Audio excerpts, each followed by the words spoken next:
warahmatullahi wabarakatuh.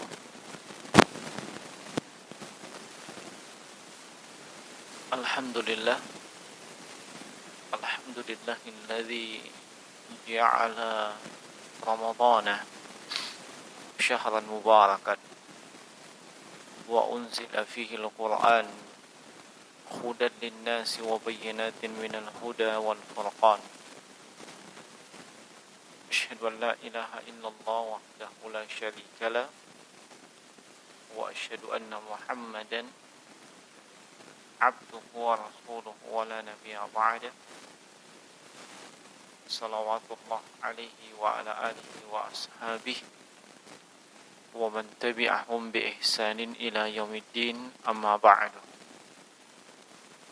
Bapak Ibu hadirin wal hadirat rahimani wa rahimakumullah. Alhamdulillah, di kesempatan petang hari ini di penanggalan 27 Sya'ban di tahun 1442 Hijriah, Allah Subhanahu wa taala kembali mempertemukan kita di salah satu dari tempat yang terbaik,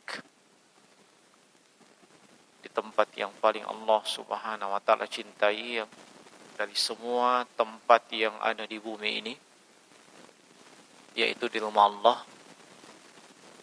Dan tentunya maksud dan tujuan kedatangan kita di sini adalah untuk melaksanakan salah satu aktivitas ibadah, yaitu thalabul ilmi, tafaqquh fiddin, atau belajar ilmu syar'i, ilmu agama. Dan sebelumnya kami mohon maaf, qaddarallah, disebabkan satu dan lain hal sehingga kita agak mengalami keterlambatan. Dan insyaallah ta'ala, sebagaimana yang telah diumumkan sebelumnya, tema kita di kesempatan ini terkait dengan hikmah Ramadan. Ramadan belum datang, tapi insyaallah pasti akan datang. Yang belum pasti adalah kita. Kalau Ramadan insyaallah pasti akan datang. Namun yang tidak pasti kita. Bisa jadi kita tidak bertemu Ramadan. Bisa jadi Allah Subhanahu wa taala tidak mentakdirkan kita bertemu dengan Ramadan. Sebagaimana yang kita ketahui, mungkin ada dari kalangan keluarga, kerabat, sahabat ataupun kawan yang tahun lalu juga tidak sempat bertemu dengan Ramadan. Nah, makanya para sahabatnya Nabi itu 6 bulan sebelum Ramadan mereka sudah berdoa, Allahumma ballighna Ramadan, ya Allah sampaikan kami ke bulan Ramadan. Sebelum setelah Ramadan mereka juga berdoa untuk diterimanya semua amalan yang mereka lakukan di bulan Ramadan. Maka kita berharap kepada Allah, semoga insyaallah ta'ala kita disampaikan ke dalam bulan Ramadan. Kita dipertemukan dengan tamu yang mulia dan agung tersebut. Tamu yang begitu banyak memiliki keutamaan, dan keutamaan tersebut tidak akan kita dapatkan di luar atau selain dari bulan Ramadan saja. Ketika Ramadan datang, Rasulullah SAW itu memberikan kepada para sahabat. Beliau katakan, qad ja'akum Ramadan syahrun mubarak futihat fihi abwabul jannah wa ghulliqat fihi abwabun niran wa suffidatis syayatin wa fihi lailatun khairum min alfi syahr faman hurima khairaha faqad hurim. Sungguh telah datang kepada kalian bulan Ramadan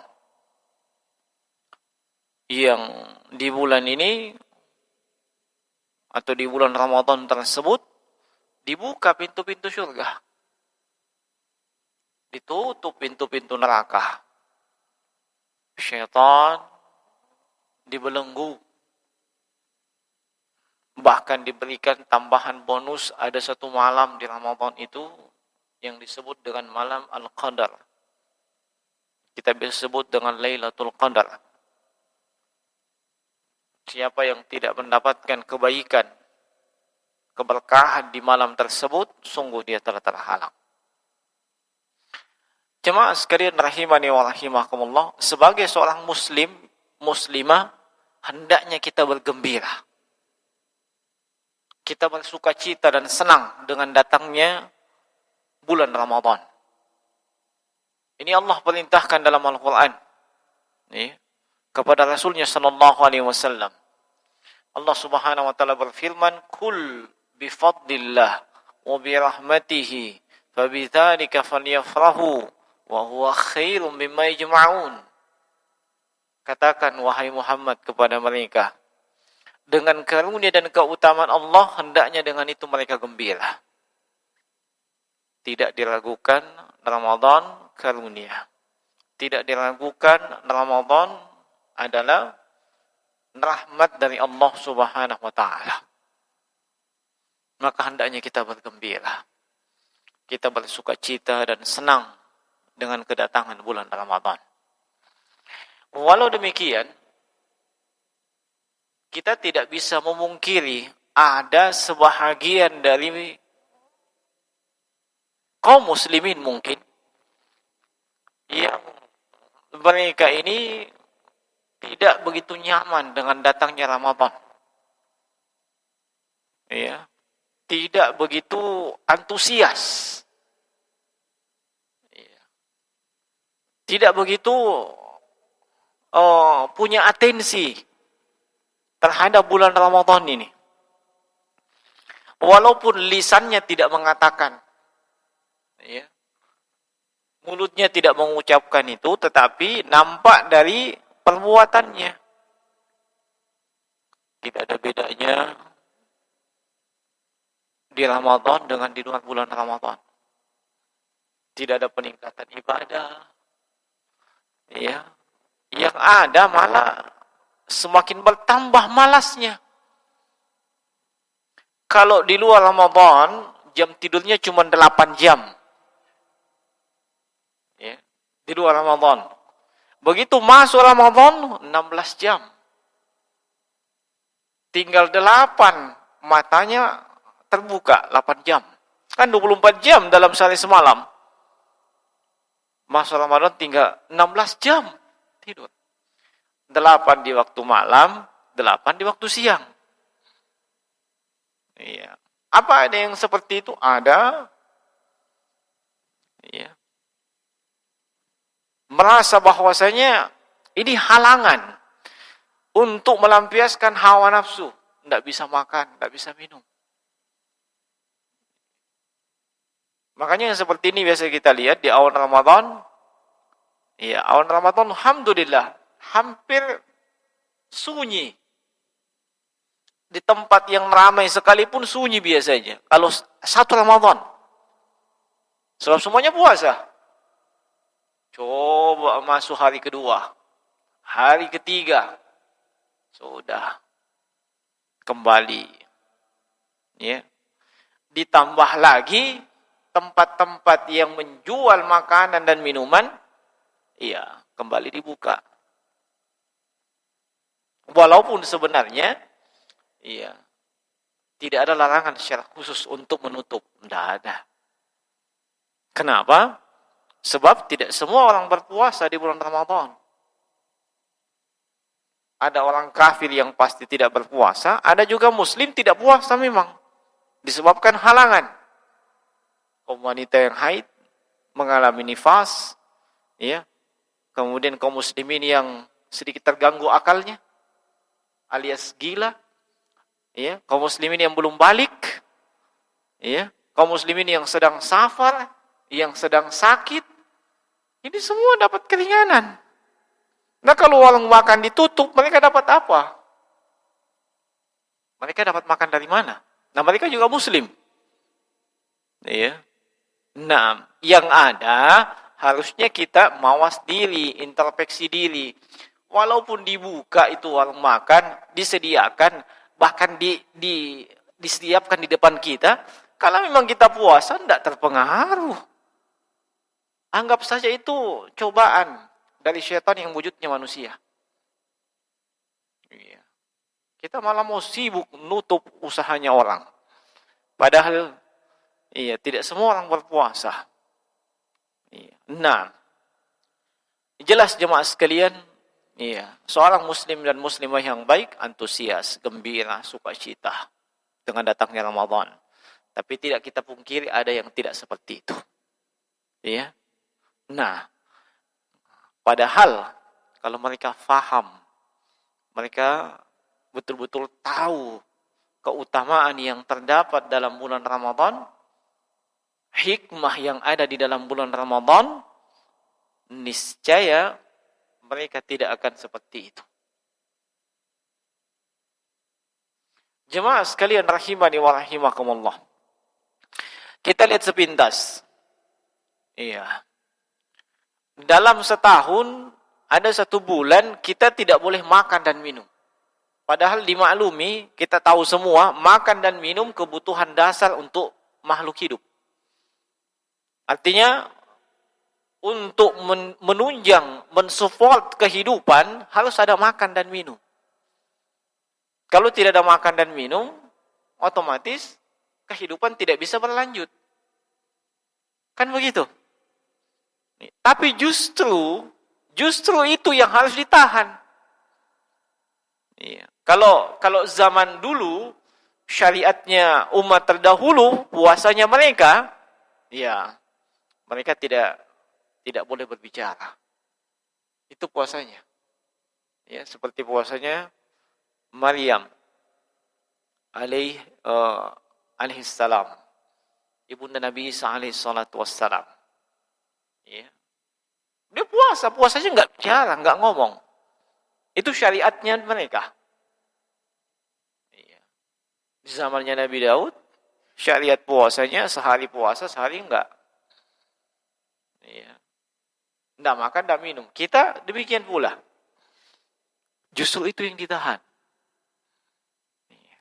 Tentu ada hikmah di balik itu. Bahkan semua yang Allah perintahkan dan Allah larang untuk kita, pasti ada hikmah di balik itu. Cuman yang terkadang manusia hanya lihat lahiriahnya. Penyiksaan ini. Mulai terbitnya fajar sampai terbenamnya matahari. Penyiksaan. Ya, sampai mungkin ada yang punya pikiran, bisa mati orang. Apa sampai sekarang ada yang mati karena puasa? Hah? Yang saya tahu ada yang mati karena ajalnya. Bukan karena puasa. Ya. Nah, dan saya belum temukan ada yang mati karena puasa. Tapi karena ajalnya. Ya, sudah sampai ajalnya. Mau puasa tidak puasa, kalau sudah sampai cukup minat rezekinya sampai di situ, tidak ada lagi jatah rezeki untuk dia di dunia, dia harus mati. Ya, sebab kita tidak akan meninggal sampai jatah rezeki yang Allah tetapkan sejak usia kita 4 bulan dalam perut ibu, itu sampai itu habis. Kalau itu sudah habis, itu artinya kita sudah mau mati. Tidak ada lagi jatah untuk kita di dunia ini. Nah, jemaah sekalian rahimani wa rahimakumullah, dengan datangnya bulan Ramadan, itu artinya kita ada kesempatan yang luas untuk lebih dekat dengan Al-Quran. Kenapa? Sebab Allah turunkan Al-Quran di bulan Ramadan. Pertama kali. Ya. Allah turunkan Al-Quran di bulan Ramadan. Al-Quran yang kita yakini ya, sebagai pedoman umat Islam yang tidak akan tersesat siapapun yang berpegang teguh dengannya. Di bulan Ramadan pertama kali turunkan. Kita hafal ayatnya.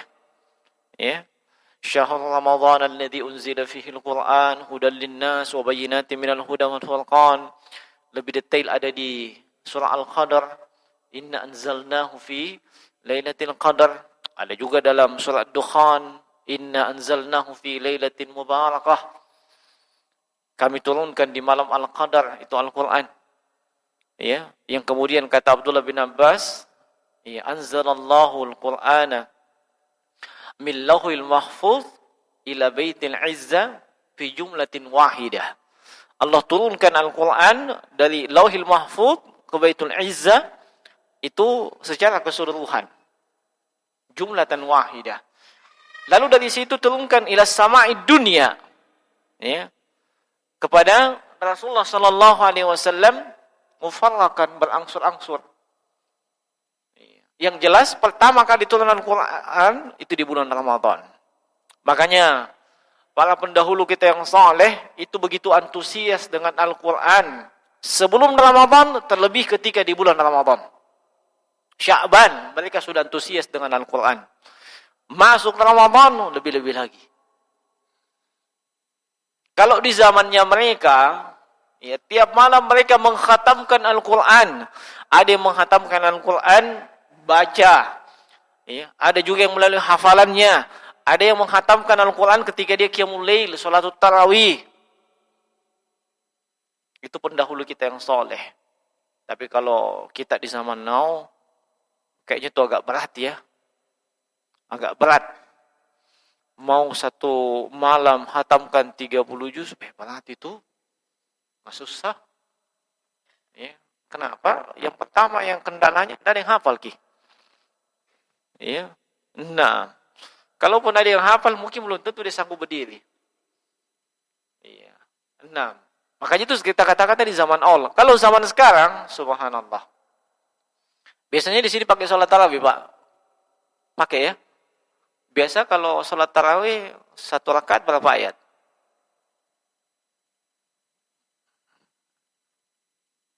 Tidak apa-apa, tidak marah Kakak juga kalau. Hah? 10 ayat satu rakaat.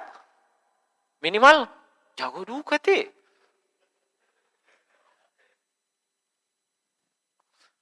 Tabe. Iya. 10 ayat itu, apalagi mulai dari depan, itu biasa 2 lembar. Oh, kalau dari belakang, enggak, Ji. Ya. Nah, biasanya, iya, itu pun yang paling cepat kita anggap, dan sudah agak lambat menurut masyarakat, satu lembar itu dibagi 2. Jadi, satu lembar satu begini, bagi 2. Tiap pertengahan, 1 rakaat. Jadi, satu lembar timbal balik, sudah 4 rakaat. Itu pun kadang setengah 10 baru berhenti. Baru selesai. Iya. Kalau umumnya, jam 9 itu sudah mulai mereka gelisah. Jam 9 nih. Jam 9 nih. Makanya, di Palopo, itu di Palopo bukan di sini. Di sini saya, mungkin tidak jauh beda. Ya, di Palopo itu napasan memang kepada Pak Imam. Tapi, 1 ayatmu. 1 ayatmu. Iya, bisa kita bayangkan kalau 1 ayatmu. Imamnya juga cerdas. Ya. Ayat-ayat muqatta ana baca. Ya. Ayat-ayat muqatta, ayat-ayat di awal surah. Ain, sin, qaf. Allahu Akbar. Satu ayat miti. Ya. Itu agak panjang itu. Ya, ada lebih panjang lagi. Kaf, ha, ya, ain. Ada yang lebih pendek. Paling kita hafal alif lam mim. Jemaah sekalian, apakah memang sudah sedemikian parahnya interaksi kita terhadap Al-Quran? Ya. Utsman bin Affan radhiyallahu taala anhu itu pernah mengungkapkan, "Lau tahurat qulubuna ma syabi'na minal Qur'an." Seandainya hati kita bersih, kita tidak akan pernah merasa kenyang dengan Al-Quran. Itu artinya apa? Ada yang menodai hati kita. Dan yang menodai hati kita itu apa? Apa kira-kira? Jangan dibilang cinta. Yang menodai hati kita adalah dosa dan maksiat. Makanya kata Abdullah bin Mas'ud, ketika seorang hamba itu aznama dzanban, melakukan satu dosa, maka ammatat nuqtatan sauda fi qalbih, akan muncul satu bintik hitam di hatinya. Satu dosa. Apalagi ditambah lagi dosa. Kalau manusia zaman dulu, para salaf, setiap mereka lakukan satu dosa, langsung istighfar, taubat. Kalau dosa kepada manusia, langsung minta maaf. Kalau kita, beda. Biar dikumpul dulu dosanya, nanti lebaran baru minta maaf. Iya toh? Iya, bayangkan. Iya. Dalam keadaan dia tidak tahu bahwa nanti ketemu lebaran apa enggak. Iya. Dikumpul itu dosa. Nah, kalau hati sudah tertutupi dengan dosa, ya, dengan hitamnya itu dosa, ini akan sulit mengingat Allah. Akan sulit untuk mendapatkan manfaat dari peringatan, dari nasihat, dari tausiah. Ya. Itu mungkin akibatnya sampai biasa kalau Ramadan itu balik kena di mimbar ada tulisan maksimal 10 menit. Ya. Karena biasa kan dikasih begitu. Ya. Maksimal 10 menit. Nah, itu tak tulis itu. Kalau sudah 10 menit, mulai itu lain. Saya sudah tahu itu. Ya. Atau dia bilang, amin. Ya. Itu pahalanya kita. Sedemikian tidak nyamannya dengan nasihat. Ya. Belum lagi sholat. Subhanallah. Sudah membayangkan 8 rakaat. Ya. Makanya dia lebih pilih ke Muhammadiyah itu. Kalau kaum muslimin kalau bulan Ramadan. Tidak ke NU. Kalau NU kan 20. Iya toh? Iya. Giliran persoalan lain ke NU. Iya. Mau Ramadan mak baca-baca. Toh? Muhammadiyah tidak baca-baca. Nah, maksudnya apa jemaah sekalian? Bulan Ramadan itu kesempatan untuk kita lebih dekat dengan Al-Quran. Bulan Ramadan diturunkan pertama kali Al-Quran. Justru di situ momennya kita lebih dekat kepada Al-Quran. Tetapi bukan artinya hanya di bulan itu. Sebab ada juga kaum muslimin masuk Ramadan baru nak cari kunci lemarinya yang di situ ada Al-Quran. Begitu. Nah, buka Al-Quran mulai dari awal. Ya. Belum P10 terakhir, nak masuk kembali lemarinya, nak kunci. Ya, nak simpan baik kuncinya. Begitu yang bikin tiap tahun. Ya. Ini juga keliru. Tetapi bagaimana kita lebih dekat dengan Al-Quran disesuaikan dengan maksud dan tujuan Al-Quran turunkan. Apa itu? Iya, kitabun anzalnahu ilaika liyadabbaru ayatihi wa liyatadzakkar ulul albab. Ini adalah kitab yang kami turunkan kepada wahai Muhammad, liyadabbaru ayatihi. Kita fahami, ditadabburi. Tadabbur itu kita tahu dan faham maknanya. Yang dengan itu bisa membuat kita mengamalkan isi Al-Quran. Mana bisa diamalkan kalau tidak tahu artinya? Kan tidak bisa. Ya. Al-Quran kita tidak pernah tahu artinya, bagaimana bisa diamalkan? Kadang hanya orang fokus saja dengan apa? Dengan suara yang melengking, dengan napas yang ditahan-tahan, sampai harus merah mata, merah leher. Itu yang ditunggu. Ya. Tanpa ada sedikit pun tadabbur dengan Al-Quran itu sendiri. Hasilnya kadang ada orang baca Al-Quran, tapi Al-Quran melaknat dia. Sebab apa yang dia baca, itu yang dia lakukan. Dilarang dalam Al-Quran, itu yang dia lakukan. Diperintah dalam Al-Quran, dia tidak kerjakan. Tapi ketika dia baca itu ayat, bagus sekali suaranya. Ya. Nah ini jemaah sekalian. Jadikan Al-Quran itu, jadikan bulan Ramadan, itu betul-betul kita dekat dengan Al-Quran. Kalau memang di bulan lain agak susah, kenapa tidak di bulan Ramadan? Nah, kemudian dengan datangnya bulan Ramadan itu artinya ada kesempatan untuk kita memperbaiki diri. Itu artinya ada kesempatan untuk kita memperbaiki diri. Kenapa? Tadi sudah kita sebutkan haditsnya. Bahwasanya syaitan dibelenggu di bulan Ramadan. Ya. Artinya apa? Iya. Peluang syaitan menggelincirkan manusia lebih kecil. Sebab mereka dibelenggu oleh Allah di bulan Ramadan. Makanya tingkat kemaksiatan dan dosa di bulan Ramadan itu lebih rendah dibandingkan di bulan yang lain. Iya.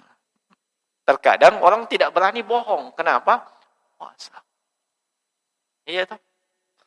Nah, kamu katakan begini, kamu tidak bohong. Masa mau kak bohong nak puasa kak? Oh, berarti kalau tidak puasa bohong. Nah, artinya apa? Tingkat maksiat dan dosa yang dilakukan oleh si hamba lebih rendah. Kita tidak katakan tidak ada, tidak. Sebab dosa dan maksiat terjadi, bukan cuma karena syaitan. Jangan selalu mengkambing hitamkan syaitan. Nanti mereka tersinggung semua. Kenapa? Kadang jiwa manusia memang condong kepada maksiat. Ada jiwa manusia condong kepada dosa dan maksiat. Yang seperti ini, walaupun tidak digoda oleh syaitan, tidak dapat bisikan syaitan, nah lakukan itu. Sebab hatinya sudah condong. Kenapa sampai demikian? Sudah terjadi pembiasaan. Dianggap itu biasa. Tidak ada lagi kegoncangan dalam hatinya kalau dia melakukan itu. Biasa, Mi. Yang seperti ini syaitan tidak perlu goda dia. Mungkin dinonton sama syaitan. Sambil dikopak-kompai. Iya. Nah. Jadi jangan selalu mengkambing hitamkan syaitan. Iya. Sambil mengatakan, dapat kali godaan. Godaan. Siapa mau goda kok? Nah memang begitu gayamu. Nah. Ada kesempatan kita memperbaiki diri dan meningkatkan amalan soleh. Dibelenggu syaitan, kemudian pintu surga dibuka, pintu neraka ditutup. Iya. Isyarat pintu surga dibuka, satu, menunjukkan banyaknya amalan yang bisa kita lakukan. Iya. Menunjukkan banyaknya amalan yang bisa kita lakukan di bulan Ramadan. Peluangnya banyak dan besar. Ya. Nah, dan itu juga mengisyaratkan rahmat dari Allah Subhanahu wa taala. Kapan rahmat? Mulai dari awal sampai dengan akhir. Sebab Nabi katakan, "Idza jaa Ramadan futihat abwaabul jannah." Pokoknya asal datang Ramadan terbuka pintu rahmat. Sampai kapan? Sampai terakhir Ramadan. Ya. Nah, kemudian wa gullikat abwaabun niran. Di lafaz yang lain abwaabul jahim. Ditutup pintu-pintu neraka. Itu sudah isyarat pembebasan dari api neraka. Kapan? Sejak awal Ramadan sampai terakhir. Ya, bukan dibagi-bagi ya. Ya. Kalau ada kita dengar bagi-bagi, waspada ki. Ya. Orang tidak beres itu. Tidak paham baik itu. Nah bagi Ramadan 10 awal rahmat. Tengahnya maghfirah. Akhirnya itqu minan nar. Ini Tidak paham itu. Haditsnya semuanya lemah. Kemudian bertentangan dengan hadis sahih, termasuk hadis yang saya bacakan tadi. Aneh bin ajaib, sudah nak ucapkan itu, nak baca lagi haditsnya Abu Hurairah. Ya, man shoma ramadhana imanan wa ihtisaban ghufira lahu ma taqaddama min zambi. Seandainya nak cari itu hadis, dia tidak akan berani katakan pembagian 3 itu. Kenapa? Siapa saja yang puasa di bulan Ramadan, ya, dengan landasan iman dan ihtisab, diampuni dosa-dosanya. Saya tanya, puasa kapan mulai? 1 Ramadan. Berakhir dengan berakhirnya Ramadan, entah 29 atau 30. Jadi mulai sejak awal puasa sampai berakhir puasa, pengampunan. Ya. Artinya orangnya tidak bisa mencerna dengan baik. Ya. Mulai dari awal sudah pembebasan dari api neraka. Nah, ini jemaah sekalian. Kemudian, di antara hikmah yang lainnya, dengan datangnya Ramadan, bertemunya kita dengan bulan Ramadan, itu artinya kita ada kesempatan, momen untuk memperbaiki kualitas ketakwaan kita. Puasa yang Allah wajibkan di bulan Ramadan, apa endingnya dalam Al-Quran? Apa tujuannya? La'allakum tattaqun. La'allakum tattaqun. Kalimat yang terlalu sering kita dengarkan mungkin setiap Jumat. Bertakwalah kalian kepada Allah. Ma'asyiral muslimin, usikum wa iyaya wa nafsi bitaqwallah faqad fazal muttaqun. Sering dibacakan sama kita, sama khatib. Dan inilah kunci kesuksesan kalau orang bertakwa. Nah, apa memang selama ini kita tidak bisa memperbaiki kualitas takwa? Bisa. Tapi di dalam ibadah puasa itu lengkap seluruhnya. Sebab takwa itu melaksanakan perintah dengan ikhlas. Meninggalkan larangan dengan ikhlas. Dan seluruhnya berdasarkan tuntunan Al-Quran dan Sunnah. Itu takwa. Di dalam ibadah puasa lengkap itu. Melaksanakan perintah dan juga menjauhi larangan. Landasannya ikhlas. Anda tidak bisa riya untuk puasa. Bukan tidak bisa. Tidak bisa. Coba Anda membanggakan itu puasa. Puasa kayak ini. Saya bilang puasa tonja kak. Nah, semuanya dalam puasa di bulan Ramadan. Tapi kalau amalan yang lain, apalagi di bulan Ramadan, bisa orang bangga. Itu diumumkan di masjid. Fulan telah menyumbang 10 juta. Tanpa nama 15 juta. Dia ada di bawah. Sudah disebut pisemi tanpa nama. Tapi ada di bawah. Nah, kok teman nah? Kok tak tanpa nama? Saya. Tapi coba untuk puasa, bisa seperti itu? Puasa kayak ini. Orang dia tahu je puasa, aku saya jawab puasa. Iya kan? Apanya kau mau banggakan? Nah, sama semua. Makanya peluang untuk memperbaiki kualitas takwa itu lebih besar di bulan Ramadan.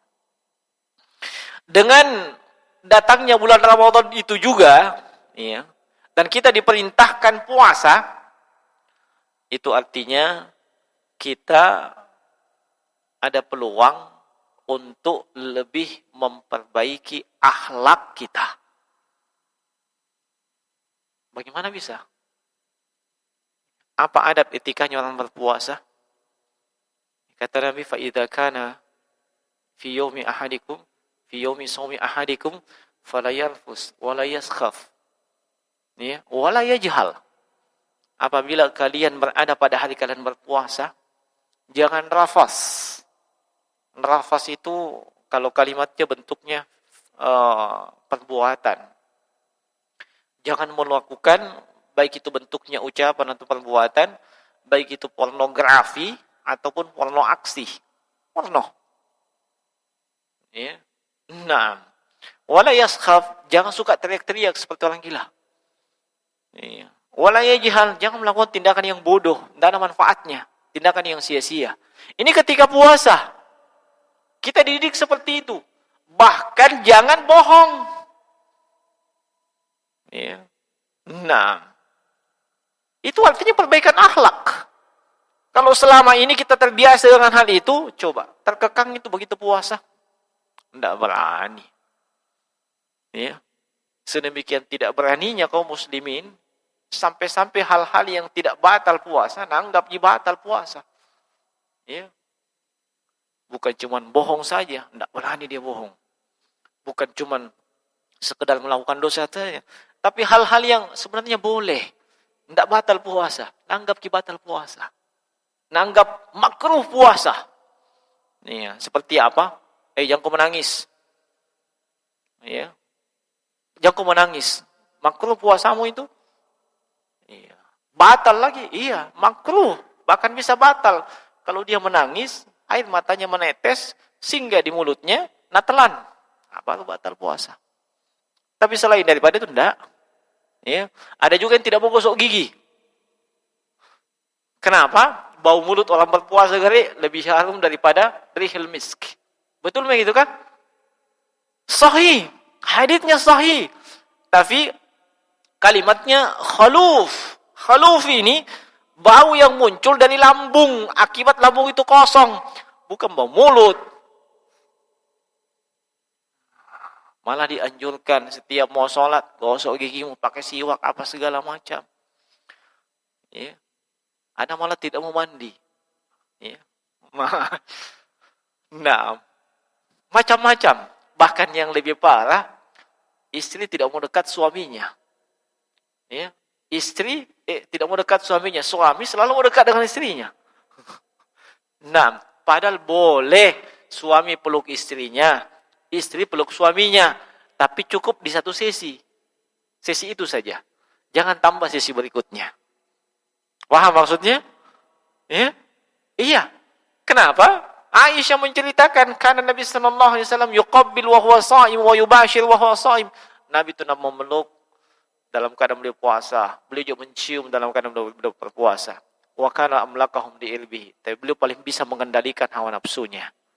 Ya, makanya kalau pengantin lama dan sudah lama memang tidak apa-apa. Ya, selama tidak lanjut. Kalau pengantin baru not recommended. Ya. Apalagi ini banyak musim pengantin ini. Ya. 1 hari, 2 hari sebelum Ramadan pengantin waspada. Ya. Nah, jangan terlalu dekat-dekat dulu. Iya. Tapi asalnya kalau cuma sekedar pegang, peluk apa segala macam tanpa terjadi sesuatu enggak masalah. Ya, enggak masalah, enggak batal puasa. Ya. Nah, jangan dibilang, mati nih. Batal puasaku ini. Kenapa? Ya, saya peluk istriku tadi, tidak ada masalah. Ya. Nah, insyaallah taala. Nah, dengan datangnya Ramadan ini juga kita diwajibkan berpuasa. Itu artinya ya, kita sebagai seorang muslim itu dilatih, dididik, khususnya orang yang memiliki kemampuan. Anggaplah dia golongan ekonomi menengah ke atas. Kaya. Itu merasakan bagaimana kadar kebutuhan orang-orang miskin. Kenapa bisa? Sebab dia merasakan lapar. Dia merasakan haus. Dia kenapa merasakan lapar dan haus? Puasa. Adapun orang miskin, mereka merasakan lapar, merasakan haus, sebab tidak ada yang dimakan, tidak ada yang diminum. Miskin. Anda yang golongan menengah ke atas, itu sudah tahu, beginilah pedihnya orang yang miskin. Mereka menahan lapar dan haus, bukan karena puasa, tapi karena tidak ada yang bisa dipakai membeli makanan dan minuman. Jadi kalau ada yang mengeluh, Masya Allah, lapar, haus. Orang miskin itu sana. Tiap hari begitu. Ya, tiap hari seperti itu. Bukan cuma 1 bulan, tiap hari. Kalaupun ada sumbangan, ya, sumbangan nanti Ramadan, Pi. Ya. Nah, ada beberapa pengelola panti yang biasa curhat sama saya. Ya, kalau masuk Ramadan, ratusan masuk makanan. Ya, ratusan masuk makanan. Banyak yang terbuang mubazir. Selesai Ramadan, tak ya apa. Seolah-olah orang miskin dan anak yatim ini cuma butuh makan di bulan Ramadan. Padahal di bulan Ramadan justru mereka puasa. Ya. Nah, maka Anda-anda yang punya atau termasuk golongan menengah ke atas, ya, sudah bisa merasakan begini kepedihan yang dirasakan orang miskin. Itu akan membangkitkan sifat al-jud, dermawan. Sebab kita sudah rasakan, oh ternyata begini pada rasanya. Olehnya Nabi Sallallahu Alaihi Wasallam, bagaimana beliau di bulan Ramadan? Kana ajwadu, wa ajwadu ma yakunu fi Ramadan. Nabi itu dermawan. Ingat, Nabi itu miskin. Ya, setelah diutus jadi Nabi dan Rasul, beliau miskin. Gak ada kesempatan untuk buat usaha, tidak seperti dulu. Sebelum diangkat jadi Nabi dan Rasul, pedagang. Tapi setelah diangkat jadi Nabi dan Rasul, miskin beliau. Bersamaan dengan itu beliau tetap dermawan. Dan beliau paling dermawan di bulan Ramadan. Nabi SAW. Sebab beliau sudah pernah merasakan bagaimana pedih dan perihnya orang yang merasakan lapar tersebut. Ya. Kemudian jemaah sekalian, dengan datangnya bulan Ramadan, kita diperintahkan berpuasa, ya, di siang hari. Itu artinya kita akan mengetahui, ya, sekaligus menyadarkan kita betapa nikmat Allah berupa makanan dan minuman itu ternyata begitu bernilai. Sebab kita kadang nanti tahu kadar sebuah nikmat ketika nikmat itu dihilangkan dari kita. Ya, saat ini kita sehat. Oh, tidak kita syukuri. Begitu kita sakit baru sadar. Ternyata kesehatan itu mahal. Tapi begitu kita sehat, sambal-lambang. Sudah dikasih tahu ini bisa merusak kesehatan, ini besar bahayanya, sampaki semua. Nanti ketika sakit, wah, baru dia tahu. Ternyata luar biasa nikmat kesehatan. Sama dengan makan dan minum. Walhamdulillah saat ini, insyaallah ta'ala, kita semua bisa merasakan makan dan minum yang cukup. Kita tidak merasakan lapar. Tapi ketika kita berpuasa, lapar, haus, kita baru sadar. Ternyata nikmat makanan itu sangat besar. Kita tidak makan sekian jam saja, letih,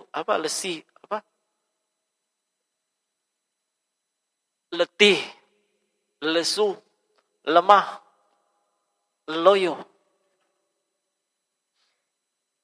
Hanya berapa jam kita tidak makan.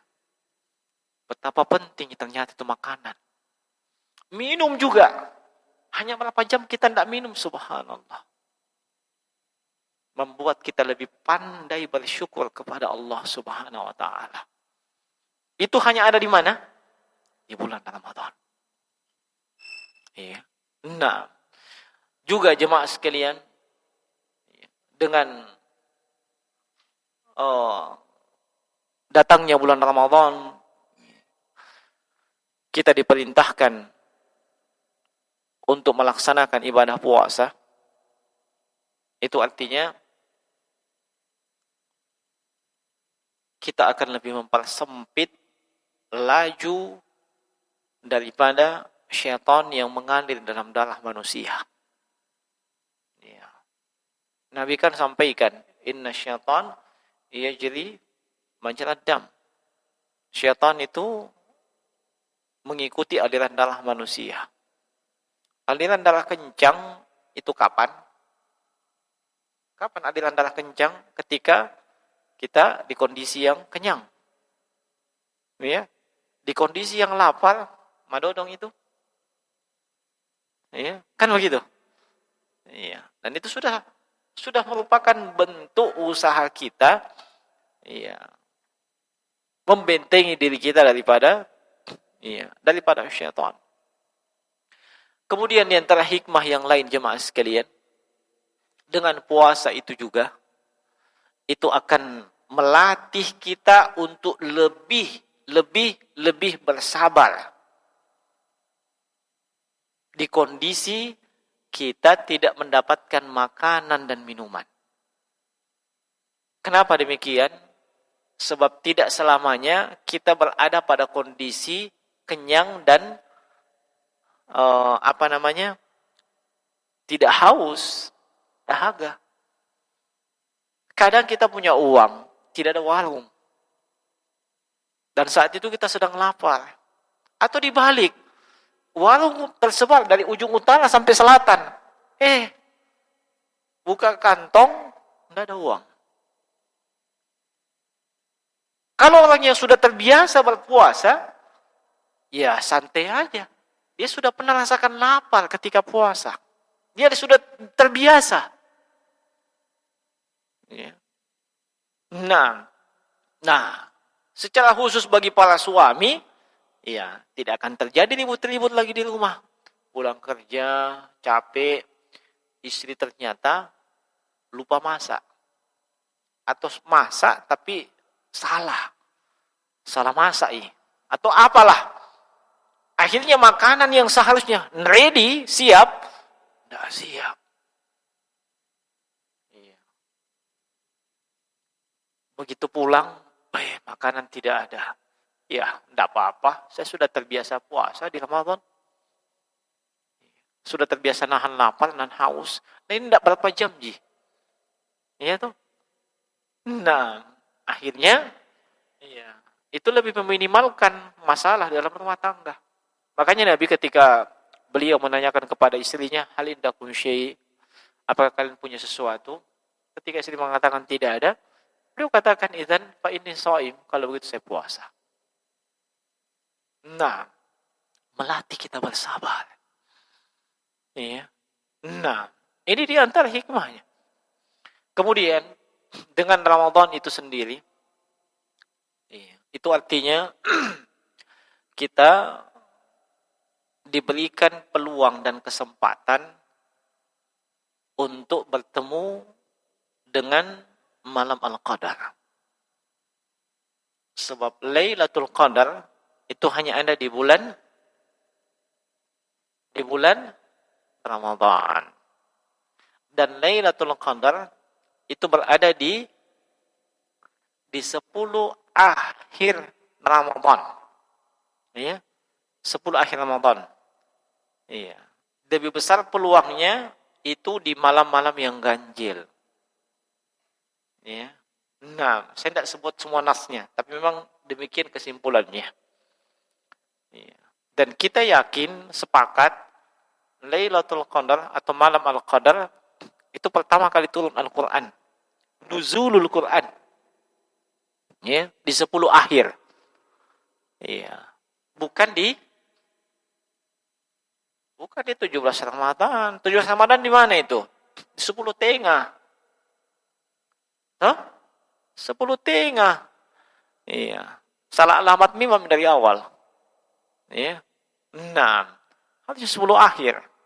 Nah, disebabkan hal tersebut, ya, maka kita ada peluang untuk bertemu dengan malam kemuliaan.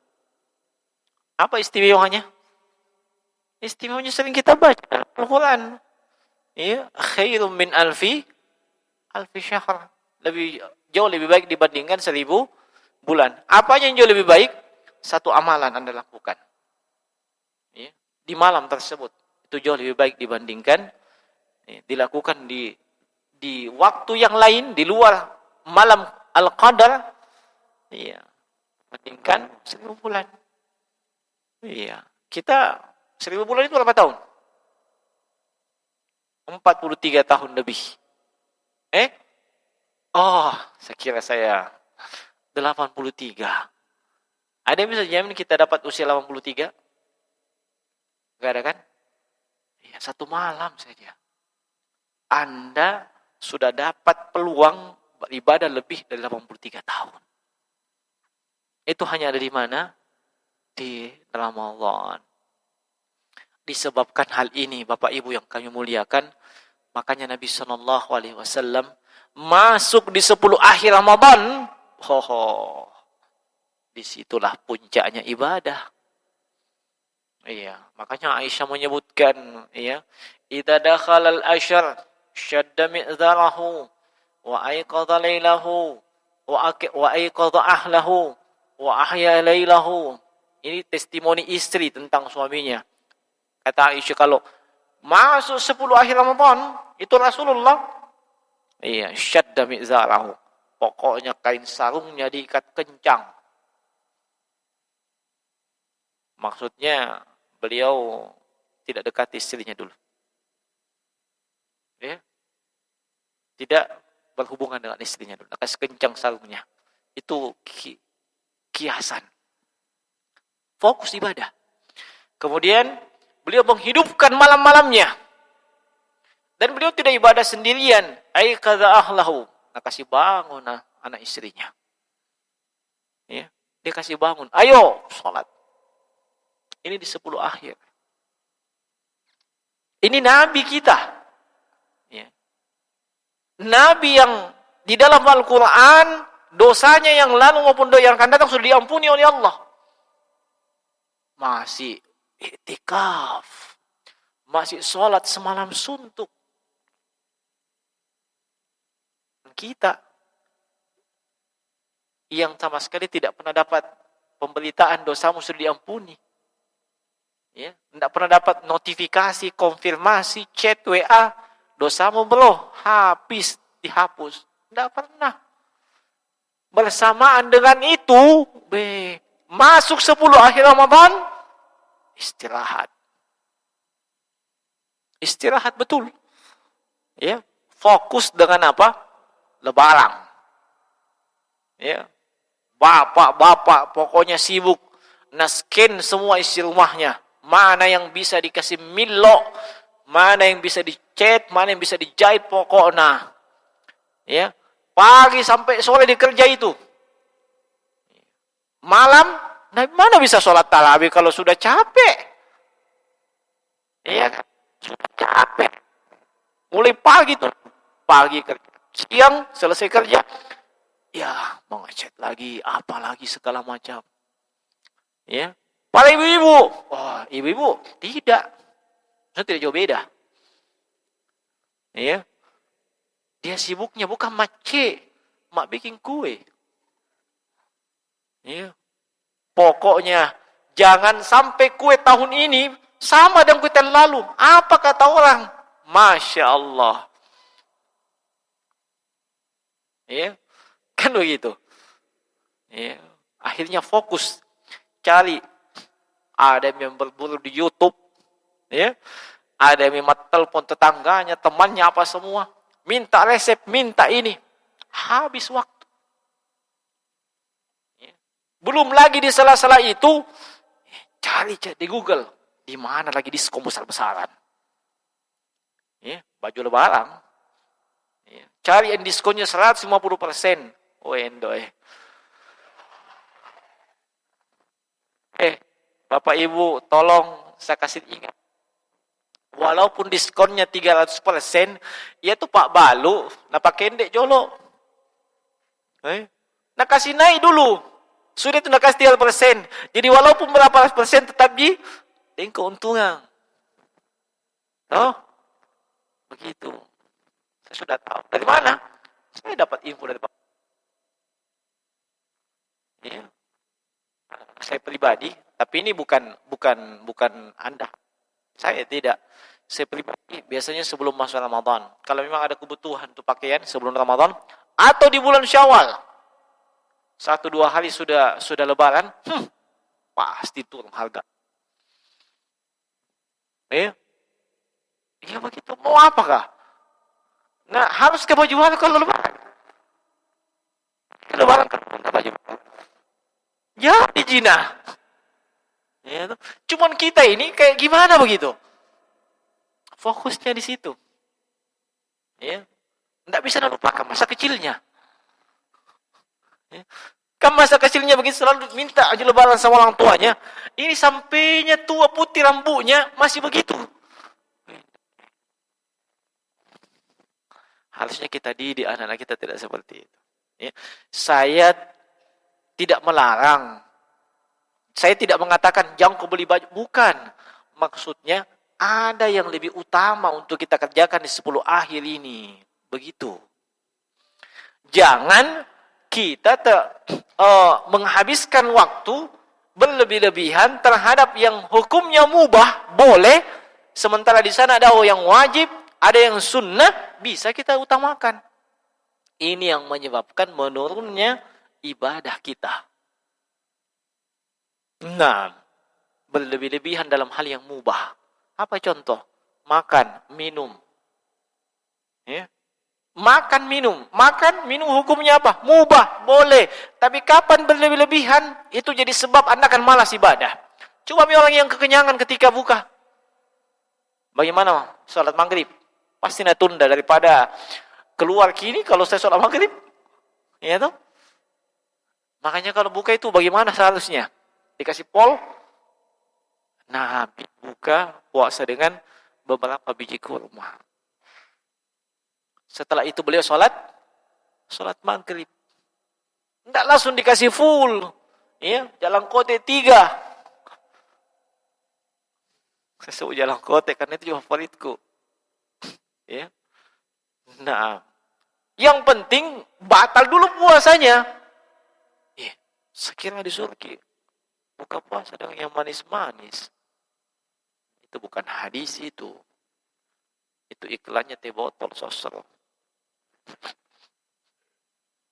Mana ada hadisnya berbuka dengan manis? Mana? Ya, mana? Kan tidak ada. Jangan kita ikut-ikutan kampanyekan itu. Berbukalah dengan manis-manis.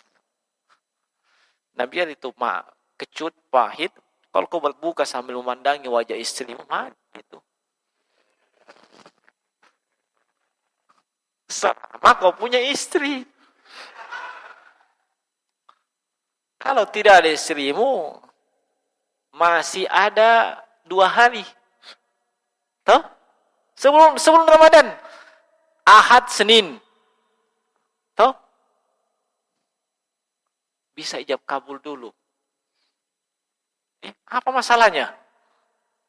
Ya. Atau nanti di bulan Ramadan. 1 kali jalan dengan acara buka puasa. Apa masalahnya kira-kira? Untuk menikah di bulan Ramadan. Hanya kadang kita ini terlalu apa? Ya, dibilang, tidak biasa didik orang. Kenapa harus kebiasaan orang yang mesti dilihat? Selama itu boleh saja. Malah bagus, sekalian dengan buka puasa. Resepsinya, acara buka puasa. Anda dapat pahala dari orang yang berpuasa. Tapi kayaknya tidak ada yang mau. Nah, ya. Jadi jemaah sekalian rahimani wa rahimakumullah. Kemudian termasuk yang menyebabkan kita malas dalam melakukan ibadah, ya. Selain berlebih-lebihan dari sisi makan, minum, kecintaan yang berlebihan dengan duniawi. Kecintaan yang berlebihan dengan dunia. Dan lupa mati. Lupa mati. Tidak pernah diingat. Mau mati apa tidak. Tidak. Ini membuat ibadah kita pasti akan down. Orang yang hatinya sudah terpenuhi dengan dunia.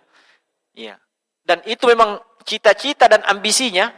Begitu bangun dari tidur, yang dipikirkan dunia. Bagaimana bisa dapat A, B, C, D, dan seterusnya. Sampai Z. Itu dia kerahkan semua potensinya. Sampai dia mau tidur masih nak pikir. Yang seperti ini biasanya bagaimana ibadahnya? Lihat saja. Masuk waktu sholat, bisa aja sebentar. Ini penting ini. Masya Allah. Kenapa? Memang semuanya dipikirkan duniawi. Dia lupa mati. Kalau dia ingat mati, tidak akan seperti itu. Makanya Ali bin Abul Ali rahimahullah ta'ala itu pernah mengungkapkan, man aktsara min dzikril maut ukrima bisalasah. Siapa yang banyak mengingat tiga perkara, siapa yang banyak mengingat kematian, dia akan dimuliakan dengan tiga perkara. Dia akan dimuliakan dengan tiga perkara. Artinya itu akan menjadi manhaj hidupnya. Kapan dia banyak sering mengingat kematian? Apa itu? Ta'jilut taubah. Dia pasti akan selalu mengupdate taubatnya. Kenapa? Setiap saat kita berdosa. Bisa berapa kali bertobat dalam sehari? 100 kali. Kita berapa kali bertobat dalam sehari? Bukan berapa kali, lupa. Seolah-olah kita tidak punya dosa. Ta'jilut taubah. Yang kedua apa? Qana'atul qalbi. Hatinya akan selalu merasa cukup. Apa yang dia dapatkan, apa yang dia peroleh, sedikit banyak, dia anggap ini sudah cukup. Hatinya akan selalu merasa cukup. Inilah orang yang kaya hakikatnya. Sebab orang yang kaya itu, selalu merasa cukup, walaupun dalam pandangan orang lain tidak cukup. Tapi dia bilang, alhamdulillah, ini sudah cukup insyaAllah. Ini orang kaya ini. Justru orang miskin itu tidak pernah. Dalam hadits beliau, uzkuril mauta fi salatik. Ingatlah kematian dalam. Kemudian, termasuk hal yang menjadi hikmah dengan kedatangan bulan suci Ramadan ini, dan kita diperintahkan, diwajibkan untuk berpuasa bagi yang memenuhi syarat dari kalangan kaum muslimin. Itu artinya kita mendapatkan kesempatan untuk lebih mendapatkan tubuh yang sehat. Untuk mendapatkan tubuh yang sehat. Dan syahwat yang terkendali. Yang terkendali. Kalau masalah tubuh yang sehat, dimaklumi dengan tidak makan, tidak minum, berkurang makan dan minum, otomatis toksin dalam tubuh itu lebih minim, lebih kurang. Kita jadi lebih sehat. Walaupun ada hadits memang mengatakan sumu tasihu, tapi haditsnya ini hadits yang dhaif, bukan, tidak bisa dijadikan patokan. Sanad, tapi maknanya benar. Termasuk lebih bisa mengontrol syahwat kita. Kenapa demikian? Sebab Nabi ketika memerintahkan kepada para pemuda untuk menikah, bagi yang sudah mampu untuk menikah dan yang tidak mampu untuk menikah, Nabi katakan, faman lam yastati' fa alaihi bis-shaum. Siapa yang tidak mampu untuk menikah, puasa. Fa innahu aghaddu lil basar wa ahsanu lil faraj. Sebab itu akan lebih membuat dia menundukkan pandangan. Maka banyak sekali manfaat, pelajaran dan hikmah. Apakah terkait dengan puasa secara khusus ataupun dengan Ramadan secara umum. Maka persiapkan diri kita dengan persiapan yang terbaik. Jadikan Ramadan ini Ramadan terbaik kita dibandingkan yang sebelumnya. Bisa jadi ini adalah Ramadan terakhir kita.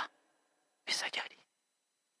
Kalau memang demikian, maka persiapkan dan lakukan yang terbaik sebelum penyesalan itu datang.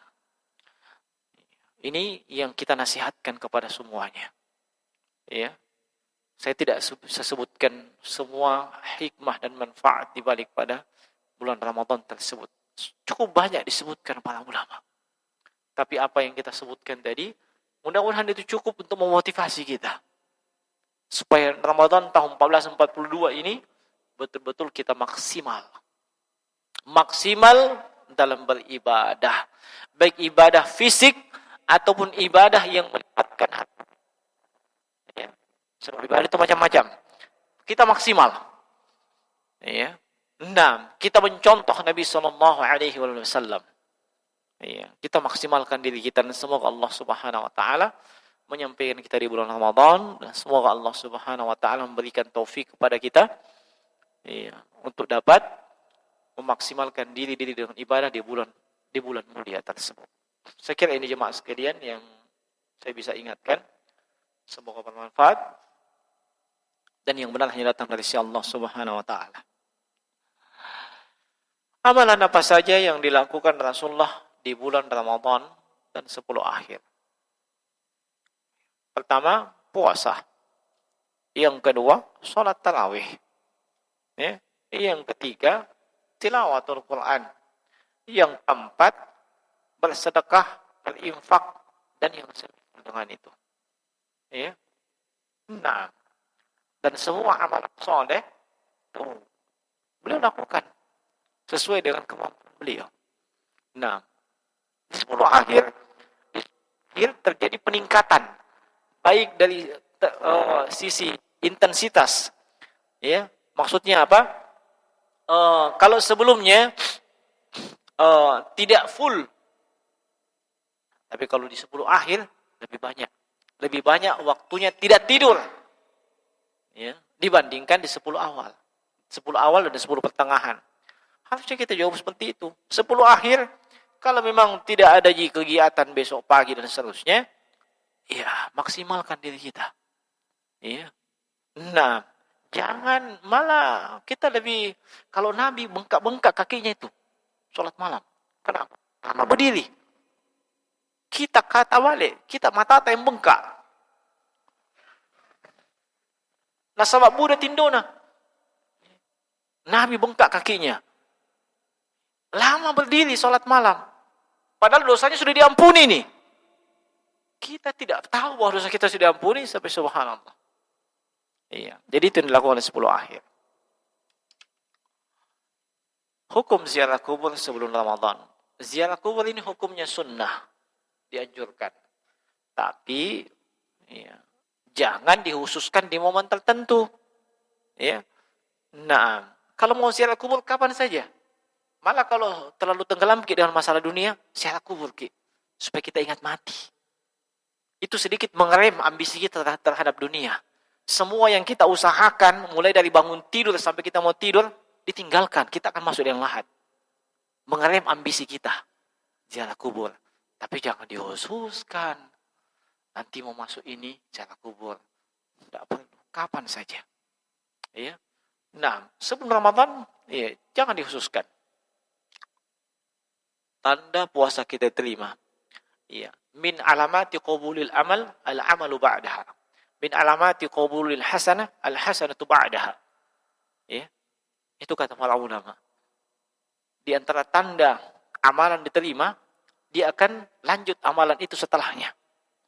Di antara tanda kebaikan terima, kebaikan itu berlanjut terus. Makanya kata Imam Ibnu Rajab dan juga Imam Ibnu Hajar al-Asqalani rahimahumallahu taala, di antara tanda amalan di bulan Ramadan terima, dia juga kembali melanjutkan amalan yang dia lakukan di Ramadan di luar Ramadan. Mulai puasa Syawal, Qiyamul Lail tetap dia laksanakan walaupun tidak seintensif di bulan Ramadan. Ini jangan selesai Ramadan tidak ada sholat malam. Maka demikian tanda diterimanya daripada suatu amalan. Saya kira cukup demikian. Sudah lewat. Maka kembali kita nasihatkan baik untuk saya pribadi maupun kepada seluruh jamaah, maksimalkan diri kita di bulan Ramadan ini. Ya. Demikian. Ya. Assalamualaikum warahmatullahi wabarakatuh.